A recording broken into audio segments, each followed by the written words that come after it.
Сұқтанып қарама. Ертеде Бекжан деген кісінің сүтті биесі болыпты. Ол биесін жұрт көзінен таса сай ішінде сауады екен. Қымызы бүкіл ауылға жетеді екен. Бірде биесін жасырын сауып жатқанда сайға түсіп келе жатқан бір топ кісіні көреді.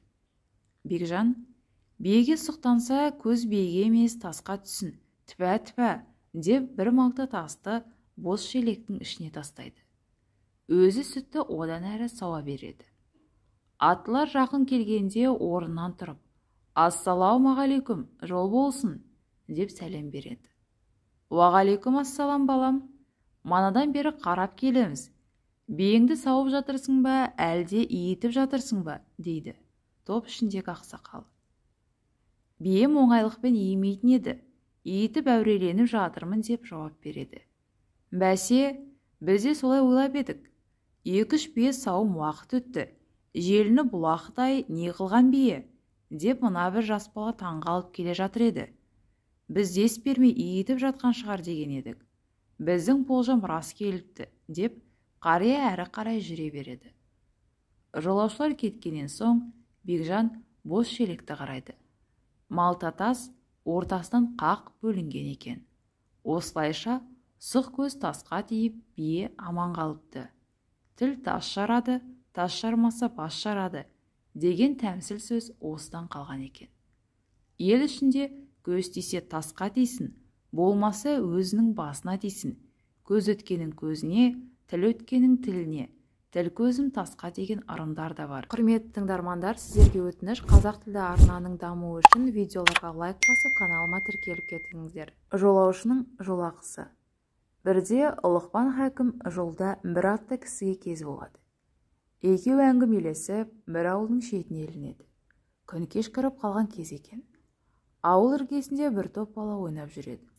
Бір кезде олардың ішіндегі ересектеу біреуі жастауын байқамай ұрып өлтіріп қояды. Өлген баланың шешесі қарғанып: «Ойбай-ай, көктинек, жалғызыңның түбіне жеттің-ау» деп еңіреп, әлгі баланы желкесінен келсаппен түйіп қалады. Соққы қарақұсқа тиіп, бала сол мезетте жан тапсырады. Оны көріп екінші баланың әкесі жетіп келеді. Ақылын ашу-ыза билеп, әйелді сойылмен соғып мерт қылады. Осылайша бие сауым уақыттың ішінде 4-5 адам қаза табады. Мына оқиғадан Ұлықпанның жаны түршігеді. Бұрылып серігіне қараса, ол селт етпестен көз алмай қарап тұр екен. «Ау ағатай, жазықсыз жандар шыбындай қырылды ғой. Бұл не сұмдық, барып ажыратпаймыз ба?» деп атын тебіне бергенде әлгі кісі қолынан ұстап: «Үндемей тыныш тұр, мұның бәрін жасап жатқан мен» дейді. Ұлықпан оның Әзірейіл пеште екенін сол кезде бірақ біледі. Былай шыға бере: «О Әзірейіл, әп сәтте бірнеше адамды бақиғаттандырдық. Менің қанша жыл ғұмырым қалды, айта аласың ба?» деп сұрайды. Сол кезде Әзірейіл: «Үйленіп, некеңді қидырған күннің ертеңіне өмірің үзіледі. Ажалды шымылдықта күтіп алуға қамдана бер» деп атын қамшылап кетіп қалады. Ұлықпан әлі үйленбеген бозбала жігіт еді. Сол күннен бастап Ұлықпанның ішкен ірің, жегені желім болады. Уайымнан жағы суалып, жүзі қуарып, жүдеп кетеді. Ауыл-ауылды аралап, үйленген күннің ертеңіне өлетін адамға кім тұрмысқа шығады деп сұрайды екен. Мұны естіген қызы бар адамдар: «Мына неменің есі дұрыс емес шығар, үйленбей жатып көктей солатын жігітке кім қызын бергісі келеді» деп сөгеді екен. Бір күні ажалға да айла табатын ақылды бір қыз Ұлықпанға тұрмысқа шығуға келісім береді. Екеуі осылайша отау құрып шаңырақ көтереді. Неге түні келіншегі: «Ертең періште жаныңды алуға келгенде сен оған былай де: екеуміз сапарлас болып едік. Жолаушының жолақысы деген бар, сол ақымды қайтар де. Сонда ол тілегіңді айт деп айтады. Сен былай де: Құдайдан 1000 жыл ғұмыр алып бер деп қолқа сал» дейді. Таң атпай Әзірейіл де келіп жетіп: «Ұлықпан, дәм-тұзың таусылды, кеудеңдегі жан аманатты тапсыр» дейді. Ұлықпан: «Әй Әзірейіл, екеуміз сапарлас болып едік. менің жолаушылық ақымды бер дейді. Әзірейіл, уақытың тым аз, тез айт дейді. Маған Тәңірден 1000 жыл ғұмыр сұрап алып бер, әйтпесе жол ақымды ақыретте сұрап жағыңа жабысамын дейді. Әзірейіл мына сөзді естігенде сілейіп тұрып қалады. Сосын Алладан: уа жасаған, Ұлықпан менен жолаушылық ақымды бер дейді. Ақысына 1000 жыл ғұмыр тілейді. Не істейін дейді. Пендемнің өлетін күнін айтпауым керек еді. Ол қайғырып, уайымға салынды. Оның жол ақысын талап етіп, қолға салуы орынды. Әділдік заңы бойынша оның ақысын толтырып беруге міндеттіміз. Мен жомарт Құдаймын. Сұраған 1000 жыл ғұмырын бердім, дейді Хақ Тағала. Ақылды әйелінің арқасында Ұлықпан 1000 жасаған екен. Қапияда қатын ақыл табады деген сөз осыдан қалған екен. Содан бері ел арасында жолаушы ақысы, дос ақысы деген сынды салттар пайда болыпты. Бүйіріңді таянба. Дәуіт пайғамбардың 30 ұлы болған екен. Бірде құлшылық уақыты таянғанда ол ұлдарын ертіп мешітке келеді. Халық жиналып үлгермепті. 30 ұлым да бір жамағат қой деп жұртты күтпестен ұлдарымен ғибадатты бастап кетеді. Намазда екі жаққа сәлем беріп жатып, арасында да өзінің әулетін бір қауым ел екен деп астамшылық ойлайды. Намаз бітіп бата жасаларда 30 ұлы сәждеден тұрмай қалады. Дәуіт секем алып тіксініп қалады.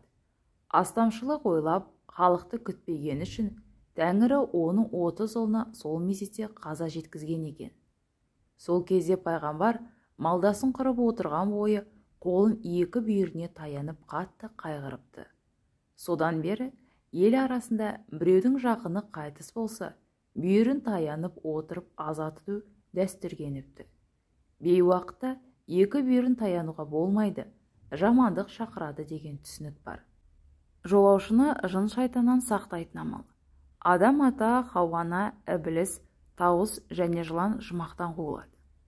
Адам ата Үндістандағы Сарандип тауына, Хауана Арабиядағы Жидда тауына түседі. Іблісті Басраға түсіреді. Иракта бүлік оқиғалар көп болатыны содан екен. Жыланды Исфаханға, тауыс құсын Йеменге түсіреді. Адам ата жерге түскеннен кейін Ібліс барлық айла шарғысын қолданып, оны өлтіруге тырысып бағады. Жер жүзіндегі барлық мақұлықтарды, хайуанаттарды оған айдап салып, сендерді қырып жоятын адам келді, оны қалай да өлтіріңдер, деп азғырып бағады. Аңдар жиналып адамды өлтірмекші болады. Құстар келіп адамның басын шұқиды. Адам ата Тәңірден жәрдем сұрайды. Жебірейіл сол кезде: мына 3 жануардың басынан сипасаң, саған қияметке дейін қызмет етеді, сені қорғайды дейді. Олар ит, жылқы, қыран, құс екен. Қыран құстардан, ит аңдардан қорғапты. Ал жылқы малы адамның ең жүйрік көлігі болыпты. Ібліс дұшпандық әрекетін жалғастыра береді. Адам атаға тісі батпаған Ібліс енді Жидда тауына жалғыз қалған Хауанаға қастық істеуді ойлайды. Хауана Тәңірге жалбарынып көмек сұрайды. Сол кезде көктен періштелер түсіп, Мекке қаласының айналасын дөңгелетіп сызады. Ібліс сызықтан өте алмайды. Хауана Іблістің қастығынан құтылады. Періштелер сызған сызық кейін келе харам сызығы немесе харам шекарасы деп аталған екен. Яғни Ібліске, жын шайтанға кіруге харам деген мағынаны береді. Қазіргі кезде Мекке шаһарының айналасында харам сызығы деген атау бар. Мұсылмандар жабан далада жалғыз қалса, немесе түнейтін болса, айналасын сызып, Құраннан үзінді аяттар оқып, үшкіріп, сосын барып жатады екен. Уақыт өте келе ырым тыйымға айналыпты. Кей діни кітаптардың баяндауынша, Адам ата ұрпағына кім түзде түнейтін болса, айналасын сызып қойсын, жын шайтаннан аман болады деп өсиет еткен екен. Асты сынап мінеме. Бірде Ібліс Хақ Тағаланың әділдігін сынамақ болып: Уалла, сен әділетті шеберсің. Дүниеде бар заттың орнын белгіледің, артық кем етпедің. Әділдігіңде шек жоқ. Бірақ жерге қазы қағылғанда оның орындағы топырақ қайда кетеді? Деп сұрайды. Алла Тағала: Кімде-кім біреудің үйінде мейман болып, берген асын жемей, тыжырынып, астамсыса, соның аузына құйылады, дейді. Ал егер мейман риза болса ше, онда қонаққа оң қабақ танытпаған үй иесінің аузына құйылады. Ал егер үйдің иесі де қонақта риза болса ше, онда қазықтың орындағы топырақ сенің аузыңа құйылады, депті Құдай.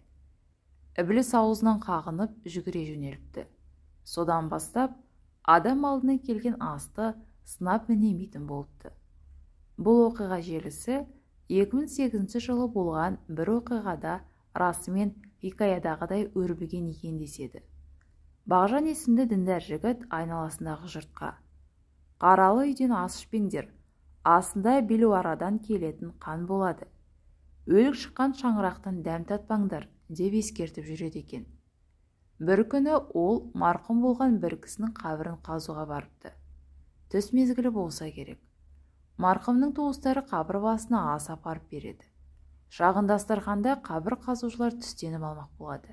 Бағжан: «Қаралы үйдің асын жеуге болмайды», деп насихатын қайта бастайды. Бірақ оны тыңдаған ешкім болмапты. Қарны ашқан жігіттер асқа бас қояды. Бағжан біразға дейін алдындағы асты сынап мінеп отырыпты. Бір уақытта астың иісі мұрнын жарып әбігерге түсіреді.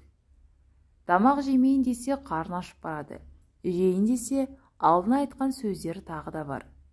Тізесін бөгіп дастарханға жақындайды да: «Жарайды жігіттер, наннан үлкен емеспіз, кішкене ауыз тиейін», деп бір жапырақ нанды аузына салған сол екен, баж ете қалыпты.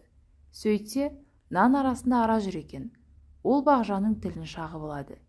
Не істерін білмей байбалам салады. Жігіттердің бірі: «Тіліңді ара шақса ісініп өліп қаласың, дереу аузыңа топырақ толтыр, ісігі қайтсын», дейді. Бағжан жата қалып топырақ жұтады. Сол жолы Құдай сақтап тілінің ісігі қайтыпты. Бірақ оқиғасы ел арасында күлкі болып тарайды. Кей кісілер Бағжанның топырақ жұтқанын Ібліс пен Алла арасындағы әңгіменің бір мысалы деп түсіндіреді. Содан бастап, Бағжан азалы үйдің асын сынамайтын болыпты. Мұхаммед пайғамбар заманында да тамақты сынап мінеуге қатаң тыйым салыныпты. Бірде Әзіреті Әли жорықтан келе жатып, бір кедейдің үйіне түседі. Ол ботқа пісіріп отырады екен. Әлиді көріп құрақ ұшып дастархан жаяды. Дастарханның әр жері жыртық, жыпын екен. Әли жауынгерлерімен дастарханға жайғасады. Кедей қысыла қымтарыла ботқасын ұсынады. Суға піскен ботқа дәмсіз болып шығады. Әли асқа қол созар алдында қылышын қынабынан суырып дастарханға қояды. Оның зұлпықары қынабынан бір шықса, кәпірдің басын шаппай қайтып қынапқа салынбайды екен. Бәрі үн-түнсіз ботқаны жей бастайды. Асқа бата жасалып сыртқа шыққаннан соң әскердің бірі: «Қылышты не үшін шығардыңыз?» дейді. «Біреудің басын шаппай қынапқа қайта салмаушы едіңіз», деп сұрайды. Әзіреті Әли: «Кедей бар ынта ықыласымен ас ұсынды. Жыпыны болса да дастарханын жайды. Қабағымызға кезек-кезек қарап бәйек болды. Егер біреуін күпірлік етіп асты қорсынғандарыңда үй иесінің көңіліне қаяу салар едіңдер. Оған жол бермеу үшін қылышымды шығардым. Сендер қылыштан қорқып ас жедіңдер. Мен кедейдің көңілінен қорқып ас жедім», деген екен. Таңғы асты тастама. Бірде Жақып пайғамбар таңертең жолға шықпақ болғанда бәйбішесі: «Мына таңғы асты ішіп кет, шайды дайындап қойдым», дейді. Жақып пайғамбар: «Жолдан қаламын», дейді де бұрылмай кете береді. Жолда келе жатса алдынан жылан кездеседі. Жақып оңға қарай жүрсе, ол оң жаққа, солға қарай жүрсе, жылан да солға қарай жүреді екен. Бір кезде Жақып пайғамбар қамшысын алып: «Мен пайғамбармын ғой, неғып жолымды бөгейсің?» деп жыланды осып жібереді. Жылан ініне қашып тығылады.